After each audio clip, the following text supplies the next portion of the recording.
Suicide Solution, a song accused of inspiring an American teenager to commit suicide. Thank you for your time this morning.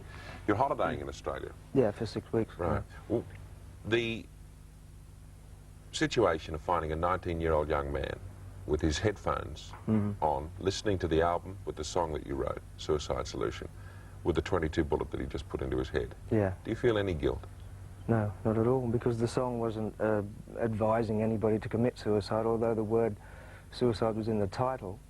The word solution is in the title, Suicide Solution. It was a warning against, basically against drinking yourself to death. Ozzy and I put that song together not long after Bon Scott, the singer from AC/DC, had drunk himself to death.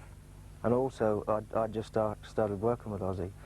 And I could see how much he was drinking. It was kind of like me pointing the finger at Ozzy as well, saying, look, just cool it with the booze. I mean, the opening lines of the song, wine is fine, but whiskey's quicker, but suicide is slow with liquor. And it was, you know, as a warning against drinking yourself to death. It was got nothing to do with an advice. There's no subliminal negative overtones or anything like that in the song. Was the lyric, where to hide, suicide is the only way out? For a depressed adolescent, that's probably a thought that would stick with him. Well, I mean, if you single that line out, it may sound that way, but in context to the rest of the song, you know, the whole thing was about just drinking yourself to death. It was a warning for anybody that thinks that drinking is a solution to any problem. Then it isn't. You're just going to kill yourself. Some of the views expressed by the heavy metal singers there, they're obviously out to incite the strongest possible reaction from their audience. And the consequences of those those emotions being released can't be fully, I suppose, understood.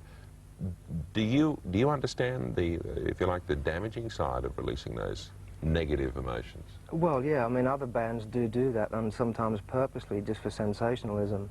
But any lyrics that I write, I always try to sort of take responsibility for, you know, the people that are going to hear them and it, you know, who it may affect. Ozzy Osbourne holds the distinction of being one of the few men ever to bite the head off a bird live on stage. Yeah, actually, it wasn't on stage. It was at a record conference. Was it? Yeah, and he did that just to freak him out. You know, he actually did bite the head off a live dove. It's an effective move. I think he was drunk at the time. He'd have to be, wouldn't he? But you can see that role model behaviour, and if you like, he's a self-destruction. Yeah, he's a pretty crazy guy, you know.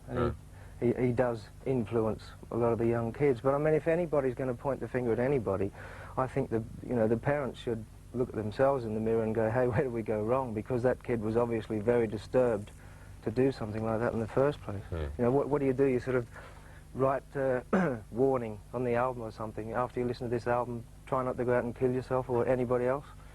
You know. Maybe a thought for the future. Bob Daisley, thanks for your time. My pleasure. Bob Daisley, lyricist, and the man who wrote the lyrics on Ozzy Osbourne's album. More after this short break. Don't go away.